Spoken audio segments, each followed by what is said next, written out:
এই একটা বই তোমাকে এইচএসসিতে বাংলার প্রথম আর দ্বিতীয় পত্র দুটোতেই A+ পাওয়া দিবে।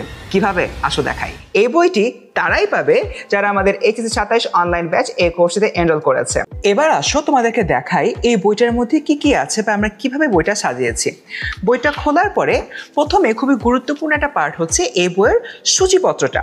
তার কারণটা কি?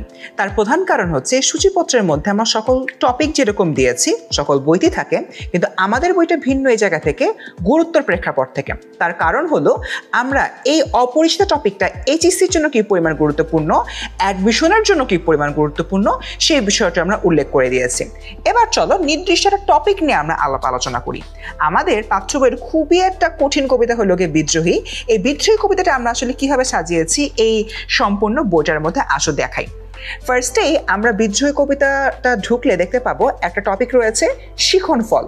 এই শিখন ফলে যতগুলো পয়েন্টার রয়েছে সবগুলো পয়েন্টারই কিন্তু তোমার সিকিউ এর জন্য অত্যন্ত গুরুত্বপূর্ণ। এরপরে তোমার জন্য একটা প্রাক মূল্যায়ন রেখেছি।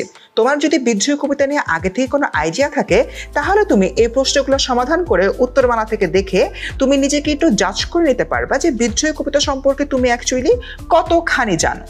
এরপরে রয়েছে শব্দার্থ টিকা। আমরা জানি বিদ্রোহী কবিতায় এমন অনেক অসংখ্য শব্দার্থ রয়েছে যেগুলোর অর্থ অ্যাকচুয়ালি তোমরা ওভাবে জানো না, তাই এই জিনিসগুলো সমাধান করছে আমাদের এই পার্টিকুলার পার্টটা, এবং এর মাধ্যমে তোমরা শব্দার্থের ব্যাপারে ভালোভাবে জানা যাবে। তারপরে আসছে আমাদের এই বইটার সবচেয়ে আকর্ষণীয় জায়গা। আমরা গতানুগতিকভাবে যতগুলো বই পড়েছি কোনো বইতেই কিন্তু কবিতার লাইনের পাশাপাশি কোনো ব্যাখ্যা দেয়া নেই, কিন্তু আমাদের এই বইটাতে আমরা প্রত্যেকটা কবিতার প্রতিটা লাইনের পাশাপাশি ব্যাখ্যা দিয়ে দিয়েছি, যাতে করে তুমি পড়ার সময় বুঝতে পারো আসলে কি বোঝানো হচ্ছে।